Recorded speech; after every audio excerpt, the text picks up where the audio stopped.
Bismillahirrahmanirrahim. Assalamualaikum warahmatullahi wabarakatuh. Selamat pagi daripada Abu Dhabi, UAE. Waktu Abu Dhabi sekarang pukul 6 pagi. Malaysia 10 pagi. Okey. Bagi sesi pada hari ini merupakan program collaboration bersama antara saya selaku admin page Kesultanan Terengganu Islamiah Melawiyah. Hari ini kita akan bicarakan satu topik, iaitu bunga emas dan perak Kesultanan Terengganu, penguasaan atau persahabatan. Okey, bagi topik ini actually amat menarik di perhalusi ataupun dikaji ikutan merupakan salah satu daripada budaya masyarakat di Asia, yang mana bunga emas melambangkan naungan ataupun ketuanan terhadap sesuatu kerajaan oleh kerajaan yang lebih besar. Contohnya sebelum ni agak well known, Mufti bunga emas ini ada antara kerajaan Melaka dengan China.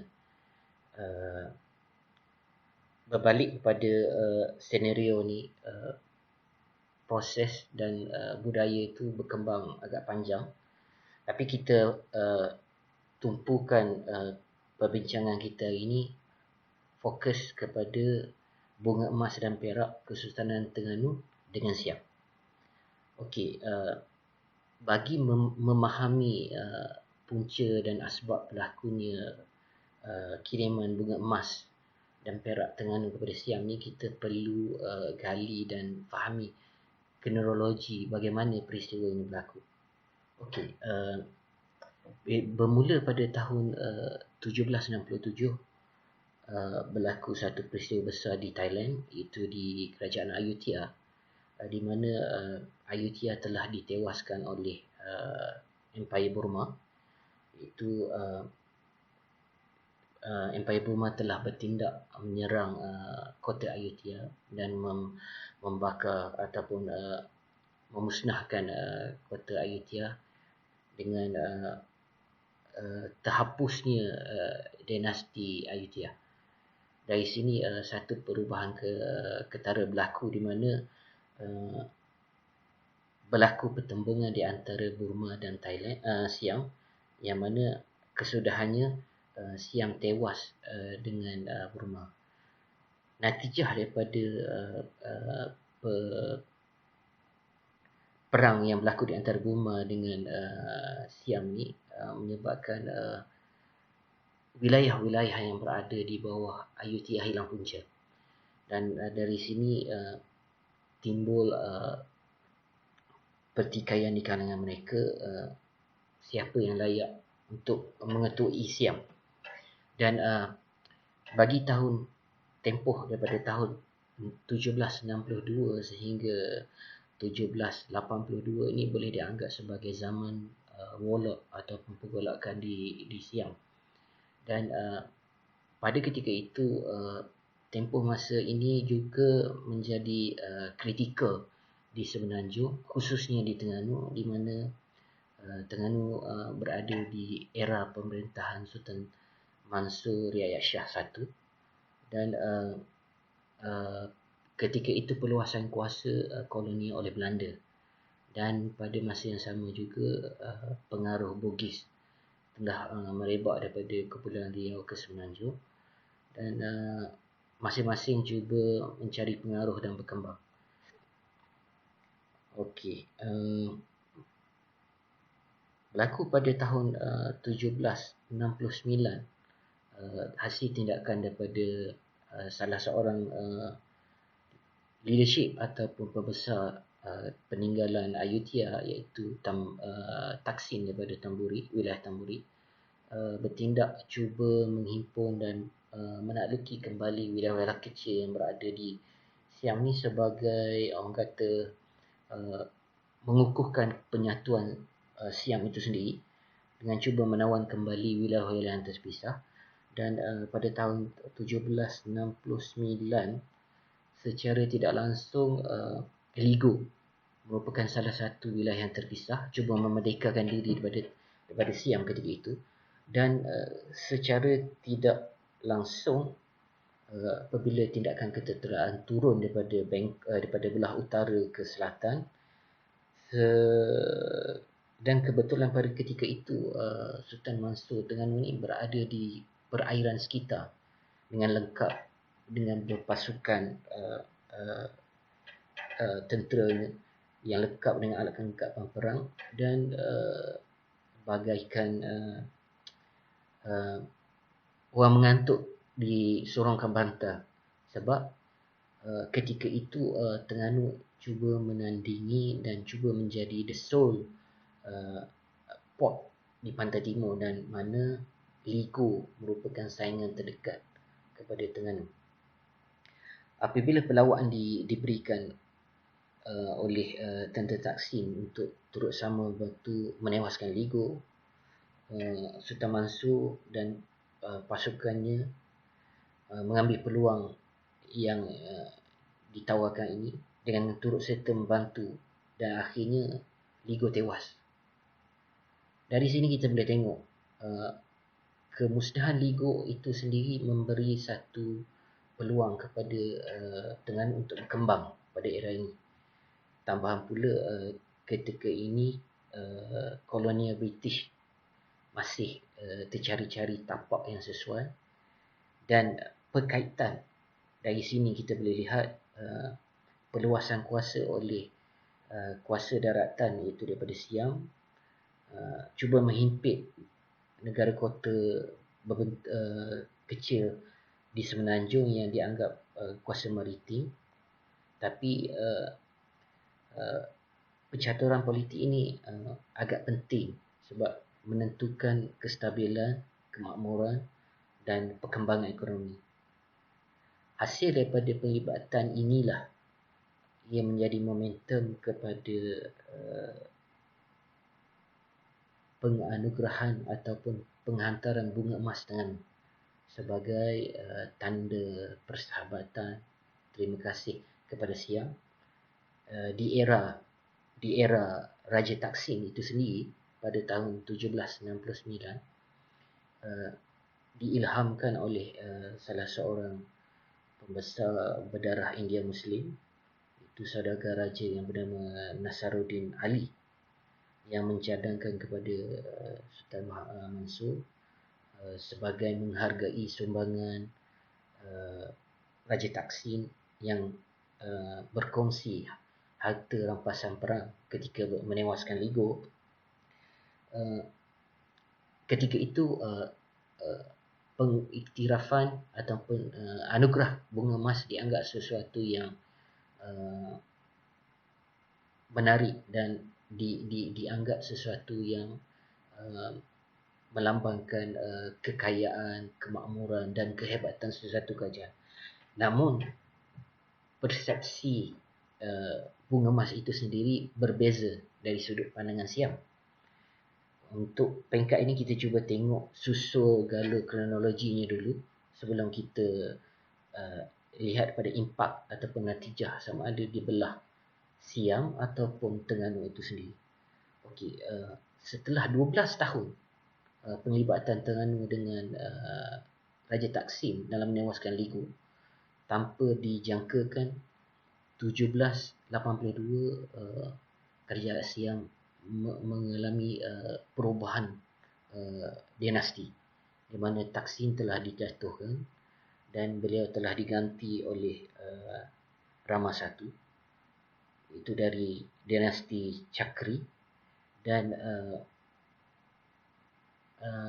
konsep yang cuba dipraktikkan oleh Taksin ini diteruskan oleh Rama I, yang mana tradisi menakluki dan menawan negara-negara kecil di bahagian sepadan, perbatasan sepadan di antara Siam dan Tanah Melayu diteruskan, sebab bagi kuasa daratan, istilah yang digunakan ialah kuasa daratan kepada Siam, ingin membuktikan bahawa mereka merupakan sole ataupun satu-satunya kuasa kuat di Asia yang berupaya menaungi dan menaklukki seluruh kerajaan-kerajaan yang ada di Semenanjung.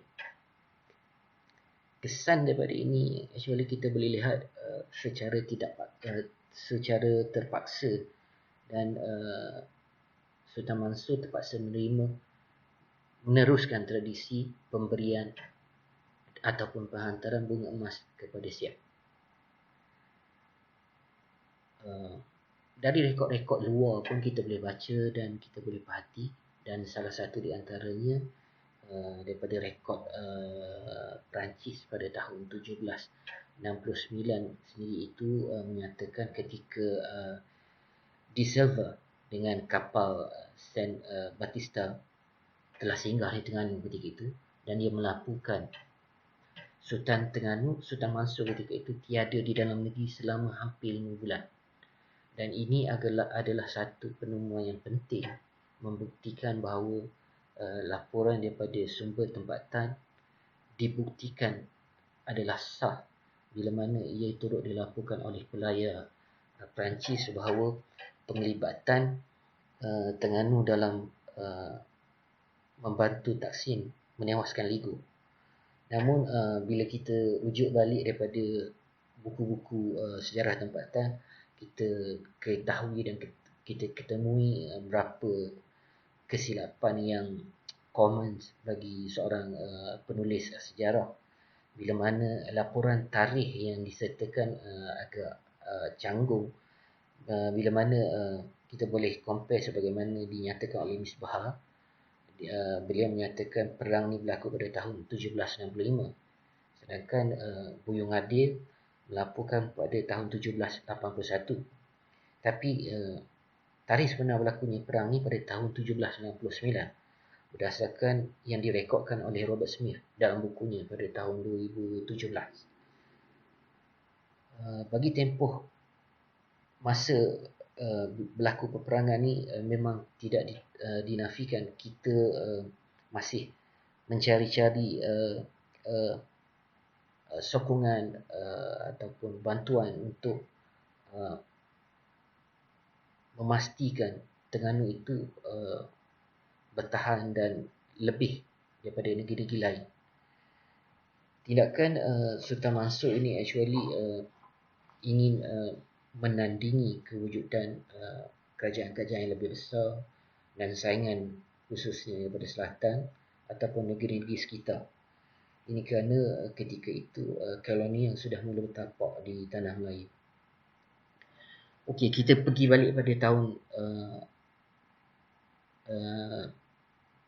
daripada tahun 1781 itu sendiri, kita boleh lihat macam mana impak bila selesai kiriman bunga emas pertama dihantar.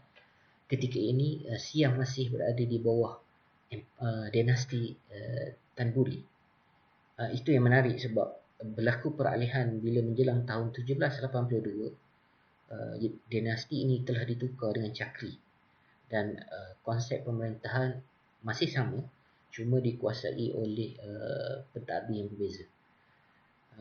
Namun tindakan perluasan kuasa, permintaan penghantaran bunga emas masih diteruskan, dan pemahaman dinasti Chakri itu berbeza dengan Tanburi. Dari sini kita boleh tengok ada anjakan paradigma di mana mungkin pada Tanburi dia perlu pada sokongan kerajaan-kerajaan kecil untuk menakluki negeri ataupun wilayah yang tidak sehaluan dengan mereka, dan contohnya Terengganu bersikap oportunis membantu demi kemakmuran pada masa akan datang. Tapi bila Siam itu sendiri telah berubah, jadi banyak benda yang tidak dijangkakan berlaku, dan oleh kerana untuk menjaga dan memastikan kestabilan, Sultan Mansur tidak ada pilihan lain, kerana ketika itu Belanda satu-satunya kuasa yang boleh menandingi Siam, tapi lebih akrab dengan Siam. Jadi agak mustahil bagi Terengganu untuk mendapat sokongan daripada Belanda, dan berdasarkan kesultanan-kesultanan Melayu lain pun mereka agak kecil dan lemah, tidak berupaya menandingi Siam yang terbukti lebih kukuh dan stabil pada kesultanan Melayu-Melayu yang lain. Sepanjang pemerintahan Sultan Mansur ini sendiri, kita boleh lihat di penghujung era pentadbiran ini, natijah daripada tindakan beliau membantu Taksim pada peringkat awal menempaskan Ligo itu menjadi duri dan daging kepada beliau. Sebab menjelang penghujungnya, Ligo ini merupakan salah satu Blue Eye Boys kepada Siam, di mana telah secara tidak langsung dianggap sebagai wakil yang memagari ataupun memerhatikan tindak tanduk negeri Melayu di bahagian selatan.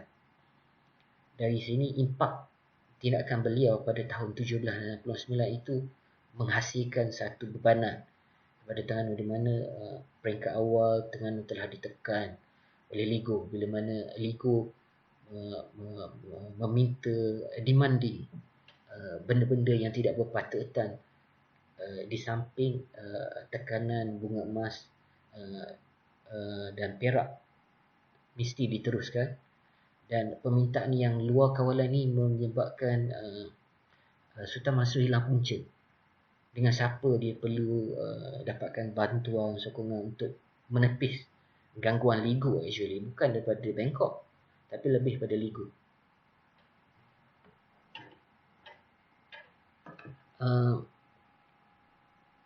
Selang tempoh masa yang singkat ni juga kita boleh tengok kesan daripada tekanan pada Ligo ini memberi kesan kepada Bangkok untuk mendengar desakan Ligo, seolah-olah ingin mengambil tindakan ke atas Kesultanan Terengganu. Dan ketika era ini juga pada tahun 1792,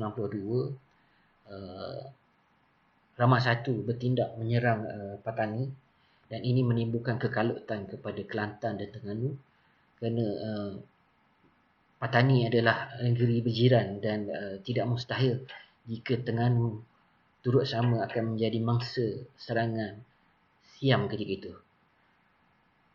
Berdasarkan perkongsian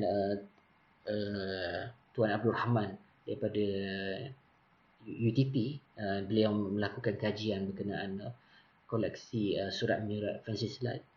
Beliau berkongsi dengan saya terdapat 4 naskah manuskrip daripada Sultan Mansur kepada Francis Light selaku wakil pedagang EIC di Pulau Pinang, mengharapkan bantuan dan sokongan beliau dengan menghubungi Gubernur Inggeris di Benggala agar membantu sama ada dengan membekalkan senjata api, makanan, kapal, ataupun cuba melambatkan tekanan Ligo ke atas Terengganu.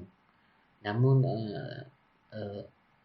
permintaan marhum Janggut ini tidak mendapat respon dan dibiarkan begitu saja. Namun hakikatnya kedudukan Terengganu itu sendiri menyelamatkan dari serangan tekanan pada Siam, kerana Bangkok dan Kuala Terengganu jaraknya agak jauh, dan ketika ini pun Siam dinasti Cakri bukan suatu kuasa yang kuat di maritim. Jadi ambil masa kepada mereka untuk bertindak, dan dari segi percaturan tidak banyak keuntungan jika tekanan ataupun serangan dilakukan ke atas dengan berbanding dengan Patani. Dari situ kita boleh lihat perjalanan bunga emas itu agak penting dalam memastikan kemakmuran dan kestabilan dengan Siam. Suka ataupun tidak, Sultan Mansur terpaksa meneruskan tradisi. Cuma beliau bijak dengan menepis tekanan daripada Ligo dan Bangkok ini dengan cuba mengalih perhatian dengan mendapatkan sokongan daripada pedagang-pedagang Eropah. Dan pernah satu ketika baginda berjaya mendapatkan sokongan daripada pedagang-pedagang Portugis, di mana diketahui mereka di antara pedagang awal yang ada jalinan politik dengan Siam, dan mereka telah diyakini menjadi wakil kepada baginda untuk berbincang dengan Raja Siam. Namun perjalanan kisah ini agak kabur sebab hanya sekelumit dicantikkan dalam buku biografi Rama I daripada karya sarjana Jerman, saya lupa nama dia. Tapi dari situ kita boleh tengok Sultan Mansur cuba menepis Siam ni dengan mencari peluang-peluang lain bagi menandingi, sebab baginda tahu daripada orang-orang Melayu sendiri beliau tidak boleh mengharapkan sokongan kerana kelemahan ketika itu Kesultanan Melayu di Semenanjung tidak bersatu, dan semua lebih kepada kerajaan yang kota yang kecil berbanding dengan Johor dan Riau, tapi mereka berada jauh di bahagian selatan Semenanjung. Okey. Selepas era Sultan Mansur, kita boleh lihat ada sultan lain yang cuba mengatasi isu moe emas ni. Kita pergi seterusnya kepada sultan ketiga, iaitu Sultan Ahmad Shah I. Menjelang Sultan Zainal Abidin tidak banyak peristiwa yang ditemui kerana beliau pun memerintah kurang daripada 10 tahun. Dan yang menarik ketika era pemerintahan Sultan Ahmad Shah I ataupun lebih dikenali sebagai marhum Parik, baginda ini merupakan sultan yang agak dikenali dalam dinasti Terengganu, yang mana pada tahun 1809 ada dicatatkan dalam manuskrip Siam, baginda bersama dengan Sultan Kedah telah ke Bangkok. Tapi saya still tidak pasti dengan jelas sebab laporan yang dinyatakan berdasarkan terjemahan daripada bahasa Siam dalam bahasa Inggeris ini agak generik dan hanya melaporkan nama beliau bersama Sultan Kedah dengan disertakan pembesar-pembesar ke Bangkok dalam utusan mengirim bunga emas. Dan ketika ini juga pada 1809 merupakan zaman peralihan daripada Rama I kepada Rama II. Okey, apa yang menarik pada zaman pemerintahan Sultan Ahmad ni, kita boleh lihat pada tahun 1826 bila mana British mula mencorak polisi baru di rantau Asia Tenggara dengan cuba mengikat perjanjian dengan Siam melalui perjanjian Beni. Dari satu sudut, perjanjian Beni ini cubaan British ingin bertapak secara tidak langsung di tanah Melayu, namun mereka cuba mengawal peranan Siam agar tidak timbul konflik, yang mana British pada ketika ini cuba elak dari menghadapi peperangan sama ada dengan negeri di tanah Melayu ataupun Siam. Ini kerana sudah pasti jika berlaku peperangan atau pertikaian mengganggu urusan perdagangan mereka serantau. Walau bagaimanapun, tindakan British Administrator di Semenanjung ataupun di negeri Selat ini berpahaman agak berbeza daripada London ataupun daripada Bengal, kerana mereka nampak opportunity yang wujud di Semenanjung, dan Kapten Beni telah diamanahkan daripada Bengal ke Pulau Pinang dan terus ke Bangkok mewakili EIC, dan beliau ni seorang yang berkebolehan dalam bahasa Siam dan Melayu, dan merupakan satu kelebihan kepada beliau di mana beliau boleh berdiskusi dan bersoal jawab dengan wakil pembesar Siam sendiri dalam menentukan terma-terma perjanjian. Dan akhirnya perjanjian telah ditandatangani pada uh, pada 12 Ogos 1826 di antara Kapten Henry Burney dengan wakil Raja Siam. Dan dalam salah satu artikel tu, artikel nombor 12, menyatakan Siam shall not obstruct commerce in the state of Terengganu and Kelantan, not shall the English molest or disturb those state upon on any pretense whatever. Maksudnya Siam tidak boleh menghalang perdagangan di negeri Terengganu atau Kelantan, dan pada masa yang sama Inggeris tidak dibenar mengganggu gugat negeri tersebut dengan alasan apa pun. Artikel 12 ini menarik diberi penekanan sebab pada peringkat ini fokus penyajian benih lebih terarah kepada Kedah, Perak, Selangor dan di pantai barat. Dan kebetulan Kelantan, Terengganu dan Petani berada di pantai timur. Namun British gagal menyatupi keseluruhan perjanjian ini ke atas seluruh negeri di Tanah Melayu. Jadi oleh kerana either we lose all, we get half. Bani terpaksa bertindak dengan membuat keputusan sendiri, yang mana desakan Siam yang ingin menguasai negeri-negeri pantai timur dicatatkan dalam perjanjian Bani.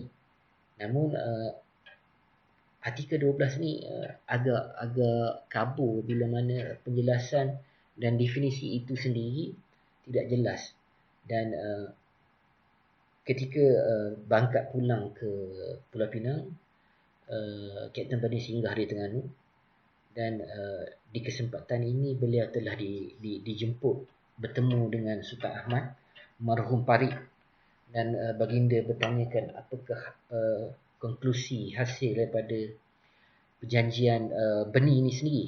Adakah baginda perlu meneruskan tradisi kiriman bunga emas dan perak kepada Siam?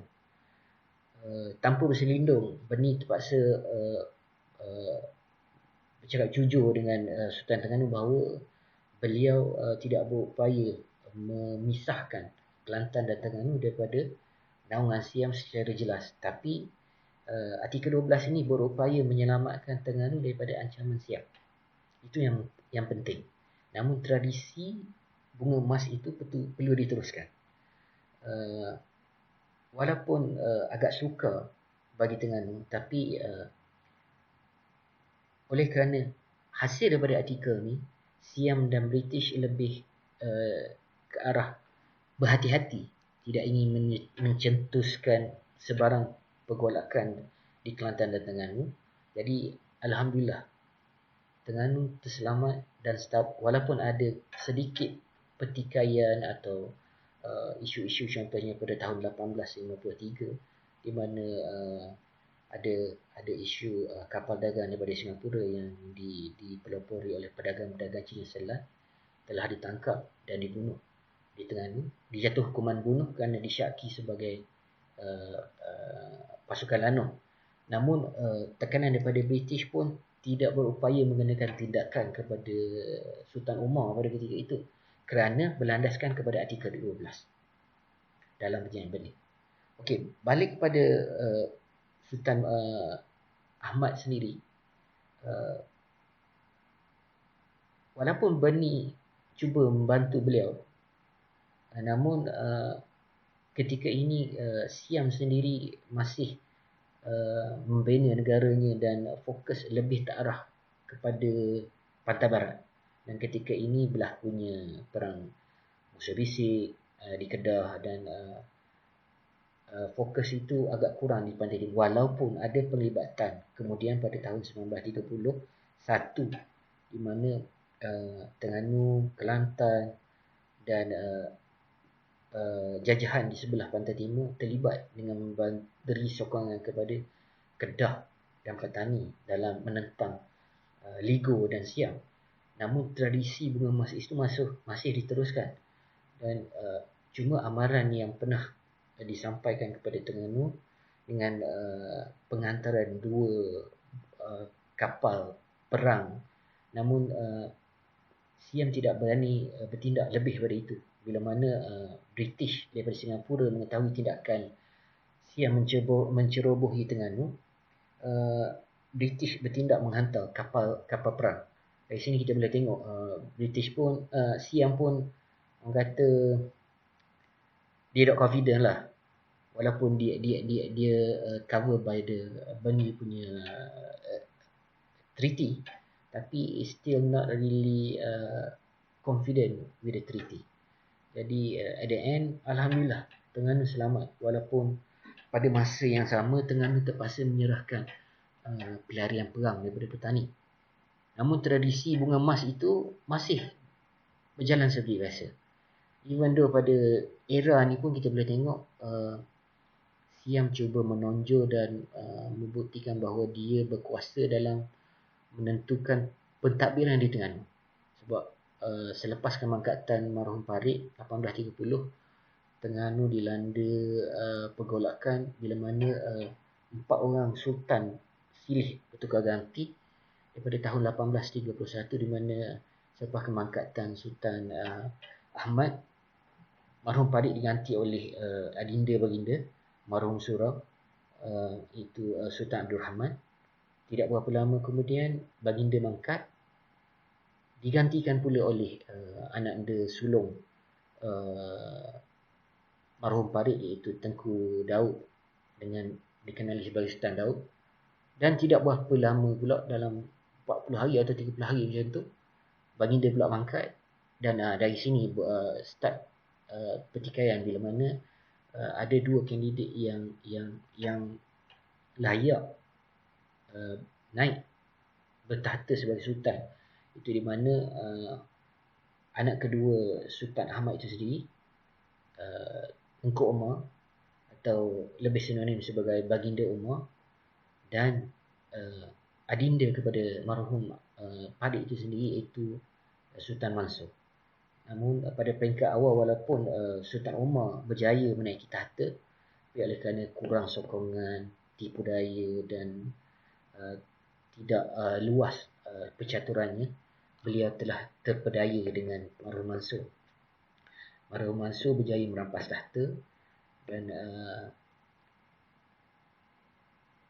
Sultan Umar, Baginda Umar akhirnya terpaksa keluar, sebab sebagai orang tewas dia perlu keluar pada Terengganu.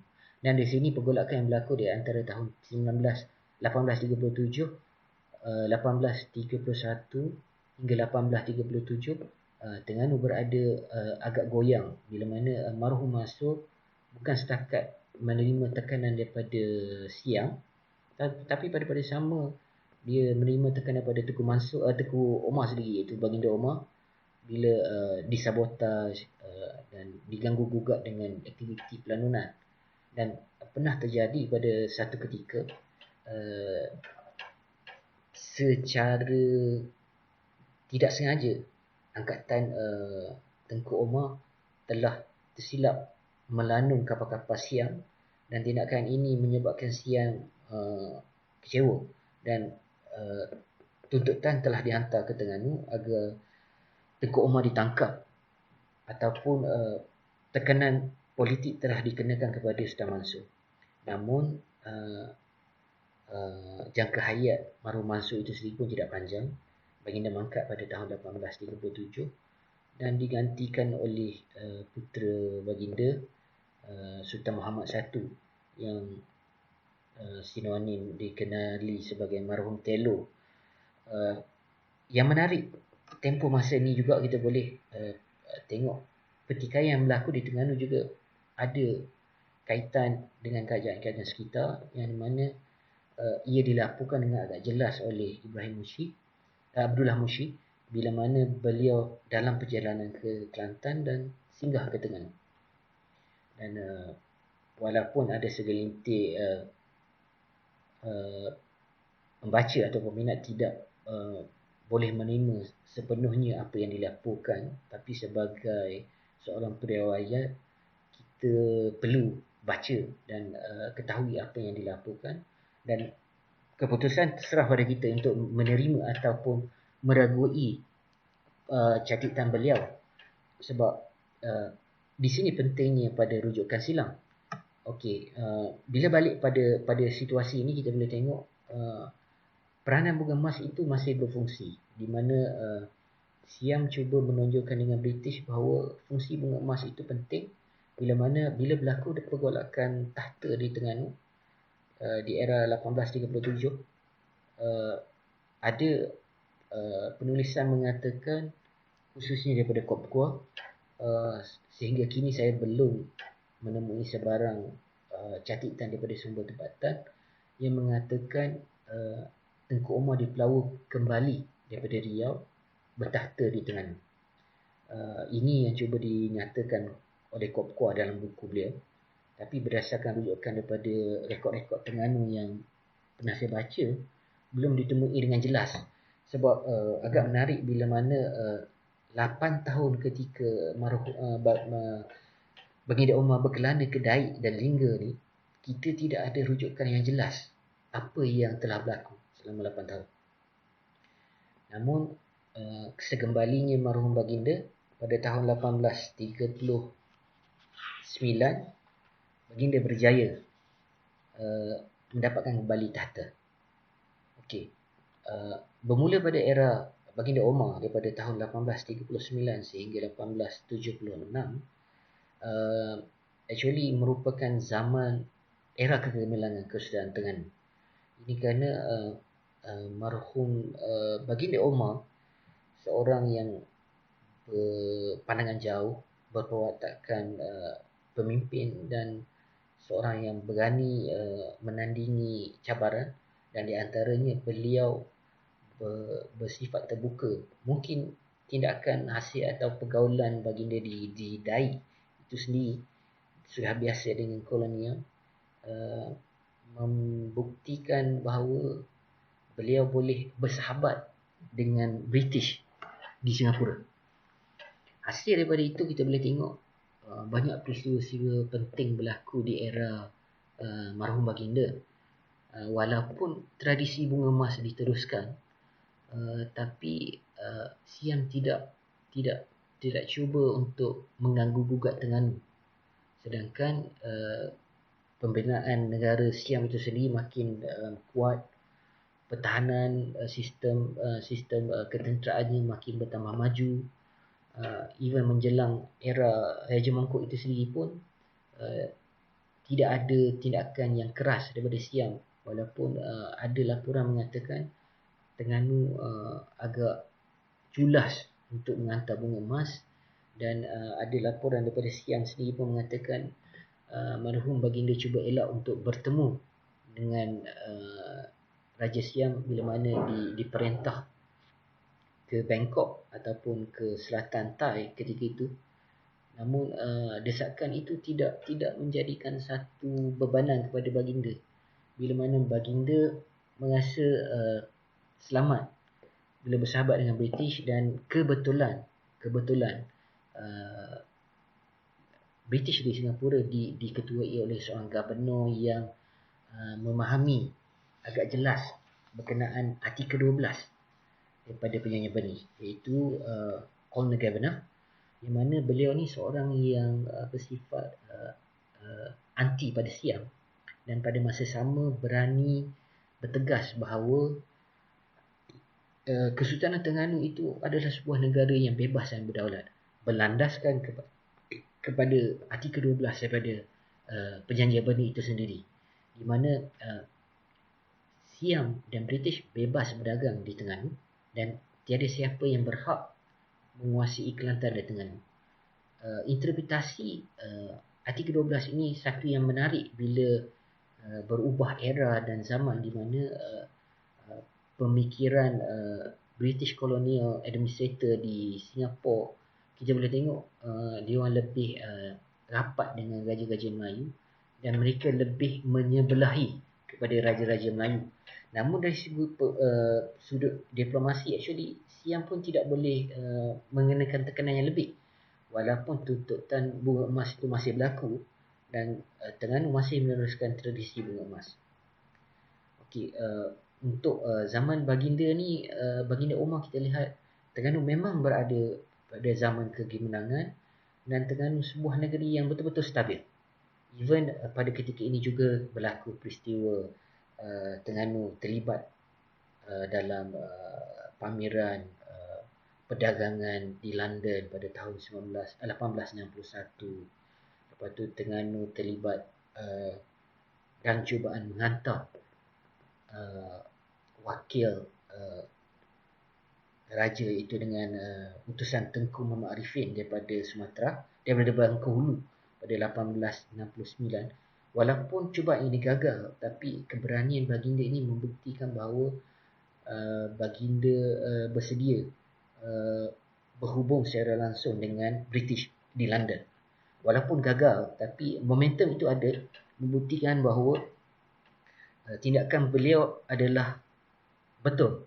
Cuma penerimaan dan tindakan pengganti Kavanagh ketika itu Sir Harry Ord selaku Governor Negeri Selat yang lebih memihak kepada Siam, tidak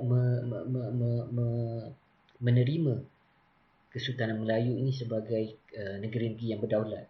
Ini kerana ketika itu dasar-dasar imperialis sudah mula berkembang, di mana kerajaan yang kuat dipandang tinggi dan kesultanan Melayu yang wujud di Semenanjung merupakan kerajaan kecil yang tidak berpengaruh. Jadi keutamaan sudah pasti berpihak kepada Siam. Walaupun tindakan baginda ini gagal, tapi ada impak di mana British dan Siam sendiri tahu dia orang tidak boleh memperlekehkan Raja-Raja Melayu ketika itu, kerana dia orang pun boleh lihat jika mereka tidak dijaga dengan baik, ada potensi kolonial yang lain boleh masuk ataupun bertapak di negeri masing. Namun dasar imperialis itu ada kesannya bila mana marhum baginda akhirnya mangkat 1876. Sebelum itu 1874 British start bertapak di tanah Melayu, di Perak melalui menjadi Bangkok. Fokus lebih terarah kepada pantai barat dan pantai timur agak tenggelam bila kemangkatan marhum baginda Umar, di mana masa ini industri berkembang, hasil biji tengah ditemui dan teknologi pelombongan meningkat. Fokus lebih terarah kepada pantai barat. Kemangkatan beliau, baginda digantikan oleh anak saudara baginda iaitu Sultan Ahmad II. Dalam masa 6 tahun, tidak banyak kisah dilaporkan dalam peristiwa Bumi Emas ini, tapi secara tidak langsung yang difahami, Sultan Ahmad meneruskan tradisi menghantar bunga emas ke Bangkok. Tidak banyak peristiwa yang boleh kita gali sebab tempoh pemerintahan Sultan Ahmad II ni terlalu singkat. Dan sekarang kita pergi kepada marhum baginda, marhum Haji, itu menjelang 1881 tahta telah berpindah kepada Sultan Zainal Abidin III. Ini merupakan penamat kepada perjalanan bunga emas itu sendiri yang hampir mencecah 158 tahun, yang mana tradisi diteruskan. Sultan Zainal Abidin dikenali sebagai seorang yang berfikiran jauh, yang berpelajaran tinggi, yang opportunis dan seorang yang kalkulatif, yang mana beliau mengkaji dan mengira tindakan, kesan atau tindakan yang dilakukan dalam hubungan diplomatik dengan Siam. Berbalik kepada timeline ini juga, sebagaimana saya nyatakan tadi, era ini British mengembang atau meluaskan empire beliau. Dan Terengganu, Kelantan dan Patani merupakan antara negeri-negeri yang cuba dipengaruhi. Ini kerana walaupun Terengganu tidak sekaya di pantai barat, tapi ada hasil yang menarik minat pedagang-pedagang British, khususnya daripada Singapura. Terengganu, Kelantan dan Patani ada hasil yang tidak ada di pantai barat, contohnya dari sudut perikanan, lada hitam dan sedikit galian biji, contohnya di Kemaman. Namun tindakan dan pemahaman geopolitik seketika itu banyak membantu marhum baginda, marhum Haji Sultan Zainal Abidin, di mana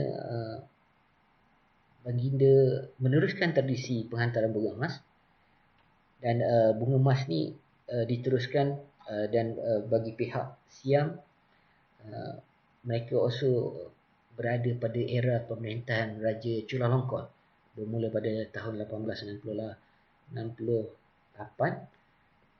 di mana pemikiran dan keinginan beliau untuk memajukan Siam lebih berbeza daripada raja-raja sebelum ni yang boleh dikategorikan lebih tertutup, dan dia mendampingi kolonial yang berada di Asia Tenggara, dan akhirnya membina kemajuan di Thailand secara tidak langsung. Walaupun tradisi ini diteruskan, Sultan Zainal Abidin menggunakan peluang yang ada berpaut pada Siam melalui ikatan bunga emas itu sendiri, di mana marhum Haji memecahkan tradisi raja-raja Terengganu. Tidak pernah sesiapa pun semenjak daripada Sultan Mansur sehingga Sultan Ahmad kedua, ya, singgah ataupun pergi menghadap dengan Raja Siam di Bangkok. Itu satu perubahan yang amat ketara. Dan 2 kali baginda sempat sampai ke Bangkok, iaitu pada tahun 1896 dengan 1902. Namun kunjungan baginda ini bukan membuktikan satu kelemahan, tapi menunjukkan tindakan diplomatik yang bijak, di mana hubungan yang lebih akrab melalui penghantaran bunga emas itu sendiri, dan pertemuan di antara dua ketua negara dari latar belakang yang berbeza, dari wilayah yang berbeza, yang mana Terengganu merupakan kerajaan kecil maritim, bertemu dengan raja dari bahagian daratan yang memang terkenal dengan kekuatannya. Namun natijahnya kita boleh lihat banyak keistimewaan yang diperolehi. Walaupun dari satu sudut British di Singapura mencemburui tindakan Terengganu, kerana dia orang berkeinginan ingin memperluaskan kuasa mereka di Terengganu. Cuma masa yang tidak begitu berpeluang bagi mereka. Even pada tahun 1880-an sudah berlaku desakan daripada Singapura, contohnya daripada Governor Sir Frederick Well, Cecil Clementi, dan mereka pernah datang ke Terengganu, ke Kelantan dan Petani, dan cuba mempengaruhi raja-raja di sebelah pantai timur agar berpaling dan berkiblat kepada British di Singapura demi kemajuan dan kepesatan perdagangan. Namun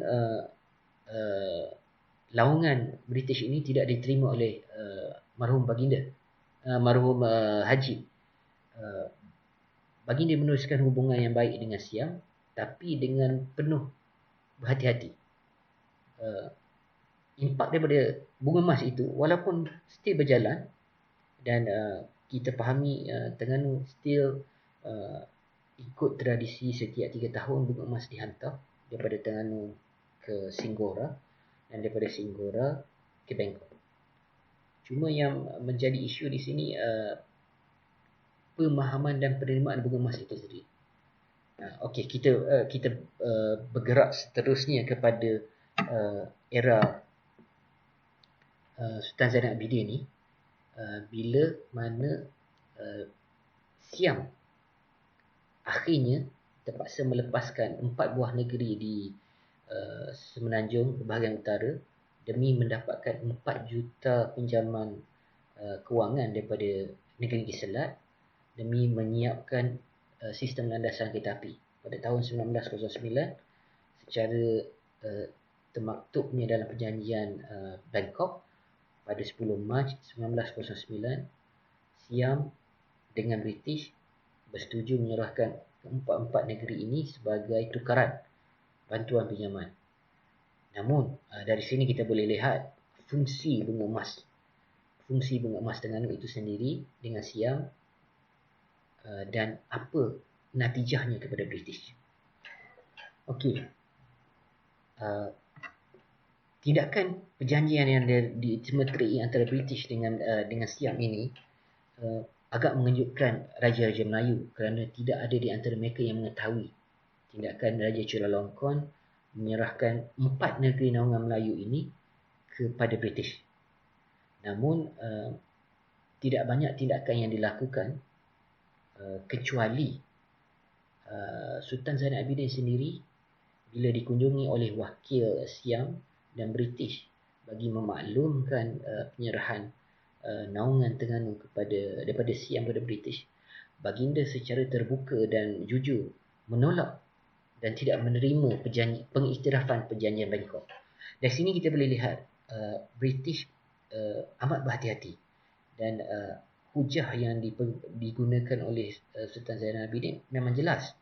Sepanjang tradisi bunga emas dilaksanakan antara Terengganu dengan Siam, tidak pernah wujud wakil ataupun lantikan daripada Siam yang bertugas di Terengganu. Itu satu. Dan kedua, tidak pernah ada kehadiran ataupun tapak yang dimiliki oleh Siam di bumi Terengganu yang membuktikan mereka menaungi Terengganu, sama ada pejabat, wakil ataupun bendera sendiri dipacak di bumi Terengganu, membuktikan Terengganu ini adalah negeri naungannya.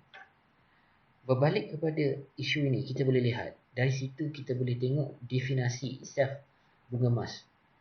Dan Sultan Zainal Abidin berpegang bunga emas itu sekadar tanda ikatan persahabatan, token of friendship between Terengganu dengan Siam, yang mana Siam tidak ada keistimewaan yang lebih untuk mengatakan Terengganu itu adalah haknya. Cuma kesediaan Terengganu mengizinkan Siam menentukan hubungan luar ketika itu. Kerana kita tahu Terengganu merupakan kerajaan kecil dan lemah. Jadi kenapa kita nak susah? Kita ada Siam, kita ada Big Brother. We should use Siam to recommend which kolonia yang boleh bertapak di Terengganu. Natijahnya pada British, kita boleh lihat penolakan Sultan Zainal Abidin ini berlandaskan kiriman bunga emas itu sendiri amat penting, sebab British merupakan antara negara yang agak teliti dalam perjanjian, tidak berani bertindak sewena-wenanya menceroboh Terengganu, walaupun Terengganu telah diserahkan daripada Siam kepada British. Dari situ kita melihat bunga emas itu merupakan satu tradisi saja dan bukan ikatan perjanjian yang membawa apa-apa makna bagi Terengganu. Sekadar kata budaya, tanda persahabatan, dan tidak lebih daripada itu. Even jika dituntut ataupun dibawa ke peringkat yang lebih tinggi, Sultan Zainal Abidin nampak kesannya nama British akan terpalit, di mana ketika itu 1909 Perancis dibelah utara di Indochina hanya menunggu peluang. Jika berlaku kesilapan tekanan daripada British, tidak mustahil Perancis akan cuba campur tangan di pantai timur, kerana mereka tidak jauh daripada pantai timur. Jadi kesudahannya alhamdulillah Terengganu selamat, dan baginda Sultan Zainal Abidin berjaya melengah-lengahkan kemasukan British ke Terengganu. Dan dengan penolakan dan rundingan yang agak lama, walaupun Conley merupakan lantikan pertama, namun beliau tidak berfungsi untuk tahun yang pertama dilantik sekadar wakil British di Terengganu, tidak bertindak apa-apa fungsi, tidak sebagaimana negeri-negeri Melayu yang lain, sama ada di Kedah, Perlis dan Kelantan.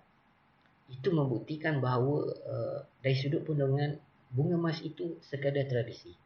Dan berbalik kepada tajuk kita sendiri, buat masa pun dah habis, memang bagi pemahaman kita, bunga emas itu sekadar token of appreciation ataupun token friendship between Terengganu dengan Siam. Dan Siam tidak boleh berkata lebih, sebab British telah membuktikan bahawa mereka tidak sewenang-wenang menceroboh atau campur tangan di Terengganu tanpa menandatangani perjanjian berasingan dengan Terengganu pada tahun 1910, iaitu pada 22 April di Singapura. Maksudnya British kena buat perjanjian baru dengan Terengganu untuk cover balik involvement di Terengganu. Walaupun perjanjian baru, tapi terma-terma perjanjian masih mendapat keistimewaan pada Terengganu sebab Sultan Terengganu seorang yang berpandangan jauh dan beliau baginda agak teliti dalam menentukan apa yang perlu dalam terma-terma dihasilkan. Dan oleh kerana kemangkatan almarhum Haji juga, barulah ada perubahan di mana pada tahun 1919 24 Mei kita ada penyanyian seterusnya bila Terengganu ditakbir oleh Sultan Muhammad kedua. Barulah status British itu berubah daripada seorang ejen menjadi seorang penasihat penuh di negeri Melayu. Maka dari sini bermulalah pertapakan British secara langsung di Terengganu. Okey. Itu kronologi je untuk memahami bahawa bunga emas satu advantage pada Terengganu. Mungkin dari satu sudut kita merasa terkenan, tapi kesudahannya bunga emas itu banyak menyelamat Terengganu daripada desakan imperialis di Semenanjung. Dan namun impaknya hanya dapat diperhatikan bila perkaitan ini cuba difahami secara jelas berdasarkan kronologi yang berlaku daripada satu sultan kepada satu sultan. Tapi itu satu yang menarik berkenaan bunga emas. Cuma di sini saya ingin sentuh sedikit berkenaan bunga emas daripada Terengganu, yang mana kita consider macam spesifikasi lah bunga emas. Bunga emas ni berdasarkan catatan Terengganu, ni berdasarkan laporan Buyung Adil. Bunga emas Terengganu dihasilkan berdasarkan sistem bancian, di mana kutipan RM1 dikenakan setiap kepala manusia bagi rakyat di Terengganu. Dari sumber Misbah sendiri pula, pada tahun 87 beliau menulis mengatakan bahawa saiz bunga emas itu sendiri agak unik, berbeza dengan negeri lain, di mana dengan ukuran saiz 5 kaki tinggi, lepas tu berjumlah 7 tingkat dengan daunnya sirih atau mempelas dan berantingkan buah seperti buah pinang kecil. Dan Hugh Clifford also ada menyatakan dalam jurnal ekspedisinya ke Terengganu pada tahun 1895, berikutnya Terengganu tidak ada hasil emas ketika itu. Sumber emas banyak didapati daripada Pahang ataupun daripada Kelantan untuk menghasilkan bunga emas. Dan tukang-tukang emas itu sendiri dihasilkan oleh orang-orang tempatan. Okey, dan sedikit kita boleh tengok di sini, ini antara perarakan yang berlaku pada zaman pemerintahan Sultan Zaid Abidin. Jika kita tengok daripada gambar ni, kita boleh lihat bunga emas dibawa di atas peterana, dan dibawa dalam perarakan bunga emas. Kita boleh tengok ada dua peterana.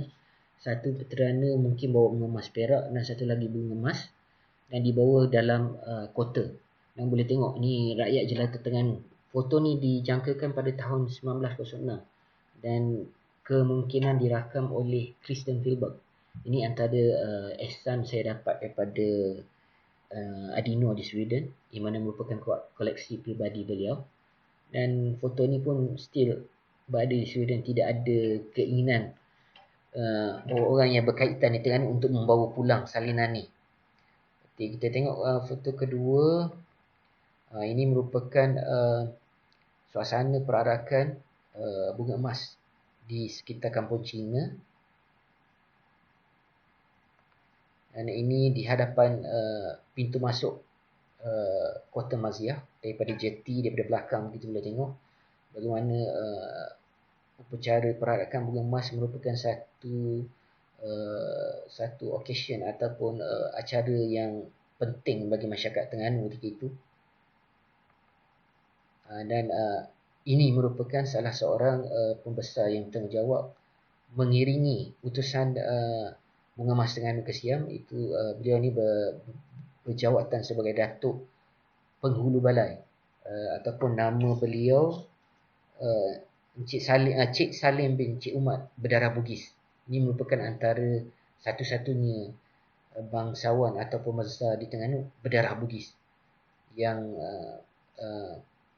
merupakan antara pembesar berpengaruh di Terengganu ketika itu. Dan last sekali kita boleh lihat ini adalah rakaman bunga emas pada tahun 1906 di dalam Istana Maziah.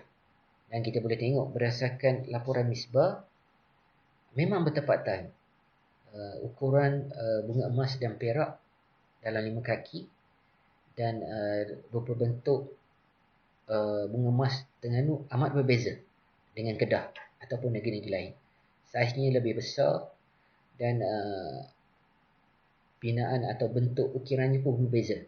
Dan foto ini pun merupakan ihsan daripada Adino, dan saya pernah lihat terdapat dalam buku Khadijah Mo. Tapi yang ni foto lagi clear, lagi jelas. Terima kasih kepada Adino sebab sudi berkongsi dengan kita. Dan saya rasa itu sahaja diskusi saya. Saya telah lebih 1 jam ni berbincang, bercerita pasal bunga emas.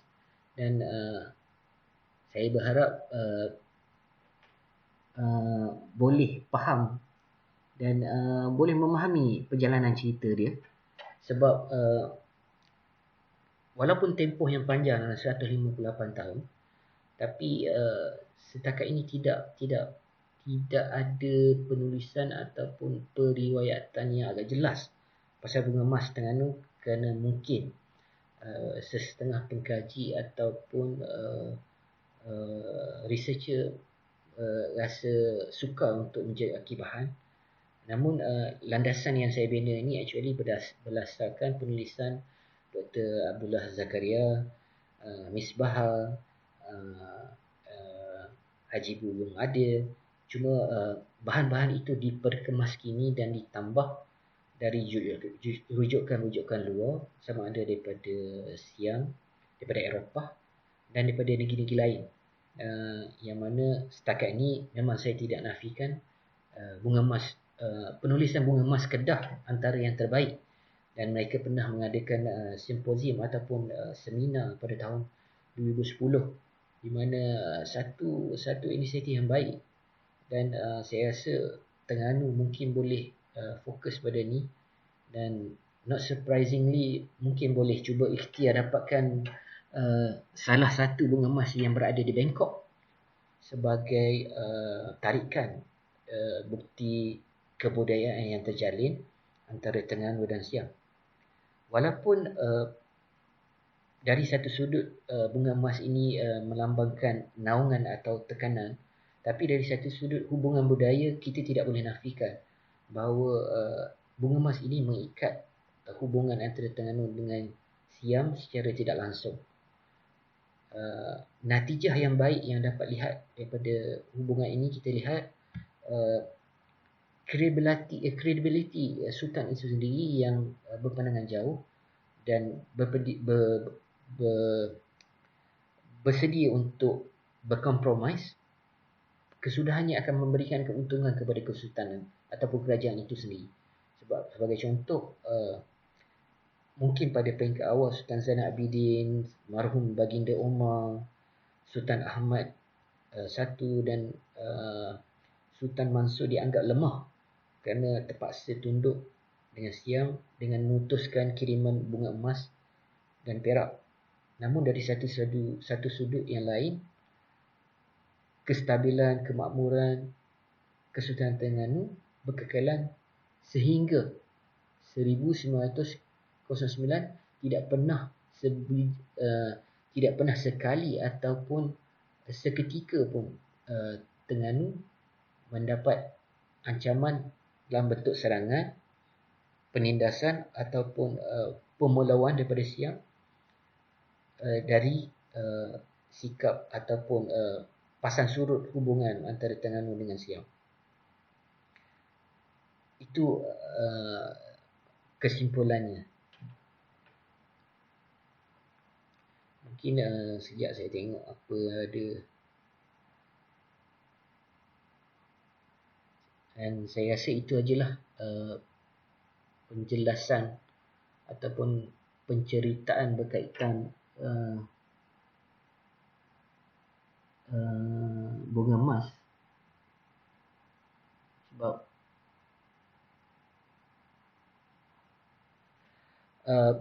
tanggapan Terengganu dan Kelantan itu Terengganu dan Kedah terhadap bunga emas itu actually berbeza. Yang mana tekanan yang dihadapi oleh Terengganu tidak sama sebagaimana di Kedah. Mana Terengganu tidak ada peperangan, pemulauan, penindasan. Jadi impak tu lebih bersifat positif berbanding negatif. Tidak sebagaimana di Kedah. Di Kedah ataupun di Petani. Yang mana antara faktor yang saya lihat mungkin yang tidak boleh kita nafikan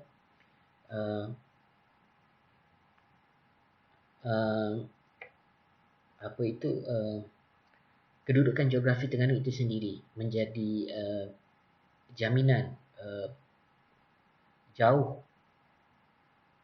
kedudukannya menjadi kesukaran kepada Bangkok untuk memberi tekanan secara berterusan dan tidak menguntungkan bagi mereka jika tekanan diberi terlalu berlebihan ke atas Terengganu, sedangkan keupayaan ataupun kapasiti Terengganu pun tidak sebesar mana dan tidak ada impak yang besar boleh mengganggu gugat Siam itu sendiri.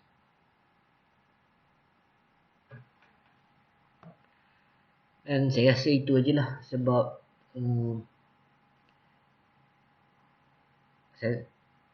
keseluruhannya sudah disampaikan dan hopefully pendengar dapat memahami kronologi. Yang penting kronologi, dari situ dia akan boleh faham penjelasan cerita. Dan saya rasa itu saja untuk kali ini. Terima kasih kepada mereka yang sudah meluangkan masa. Saya sudahi dengan Assalamualaikum warahmatullahi wabarakatuh.